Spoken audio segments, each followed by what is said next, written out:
Bienvenue à cette mini-méditation du mercredi.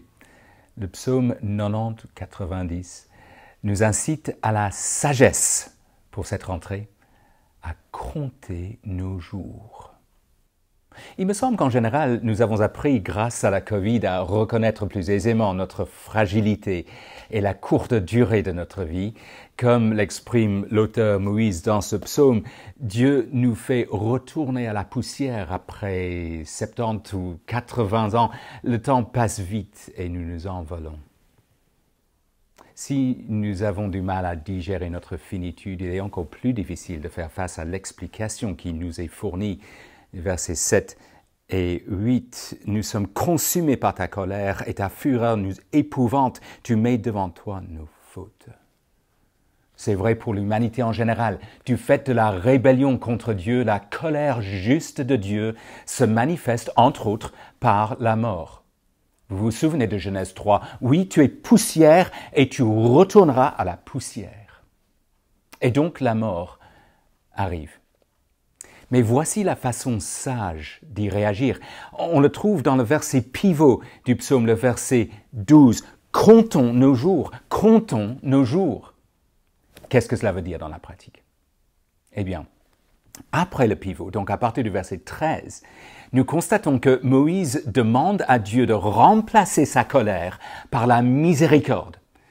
Dans le cas immédiat auquel il fait allusion, il s'agit de demander à Dieu d'avoir pitié des Israélites à la suite de l'acte de rébellion flagrante qui a consisté à adorer un veau d'or. Moïse fait appel à la fidélité de Dieu aux promesses faites à Abraham et Dieu se désiste de déverser la pleine mesure de sa colère sur le peuple.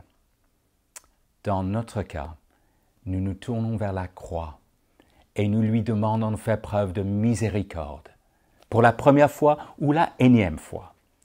Si nous nous tournons le dos à notre péché, nous pouvons savoir que toute sa colère est enlevée, car assumée par son Fils à notre place, et la vie éternelle nous attend après la mort.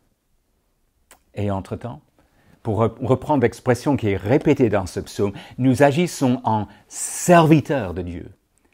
Et chose remarquable au regard du caractère fugace de cette vie, il est possible de s'engager dans des activités qui comptent pour l'éternité. Oui, durant notre courte vie dans ce monde, l'apôtre Paul l'explicite, il s'agit de l'œuvre du Seigneur qui n'est pas en vain, ce qui gravite autour de l'Évangile. Comme l'exprimait Charles Stade, une seule vie qui passera vite. Seul restera ce qui est fait pour Christ. Et donc nous voudrions prier avec Moïse dans le dernier verset du psaume. Affermis l'œuvre de nos mains. Oui, affermis l'œuvre de nos mains. Voilà une prière sage qui tient compte de notre finitude. Voilà une prière exprimée par des serviteurs de Dieu qui comptent leurs jours. Voilà notre prière pour cette rentrée.